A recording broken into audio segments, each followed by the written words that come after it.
Сборная Туркменистана пополнила свой медальный зачет на третьих азиатских юношеских играх благодаря сенсационному выступлению тяжелоатлета Дидарбега Джумабаева. Туркменский спортсмен завоевал золотую и бронзовую медали, установив при этом новый континентальный рекорд. Выступая в весовой категории до 79 килограммов в тяжелой атлетике, воспитанник Ашхабадской спортивной школы «Олимп» не просто завоевал высшую награду, но и обновил рекорд юношеских азиатских игр в упражнении «Толчок», подняв штангу весом 177 килограммов. Помимо золота, Дидарбек Джумабаев принес стране и бронзовую медаль в упражнении «Рывок» с результатом 138 килограммов.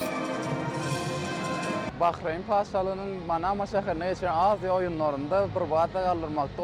138 kilogram kaldırıp birinci medala iteklep götürmekte. 177 kilogram kaldırıp hem Azya rekordu hem şampiyon oldum.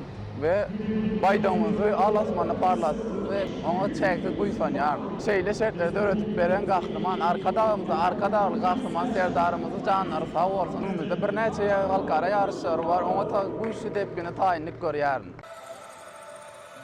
Еще одну бронзовую медаль в копилку национальной команды принесла Лейли Юсупова. Ученица 10 класса из Либабского вилаята стала призером в соревнованиях по борьбе с кураж в весовой категории до 52 килограмм. В третьих азиатских юношеских играх, которые продлятся до 31 октября, участвует более 4000 спортсменов из 45 азиатских государств. Туркменистан представлен делегацией из 38 атлетов, выступающих в 8 видах спорта, включая тяжелую атлетику, легкую атлетику, бокс, вольную борьбу, плавание, баскетбол, тайбокс и кураж.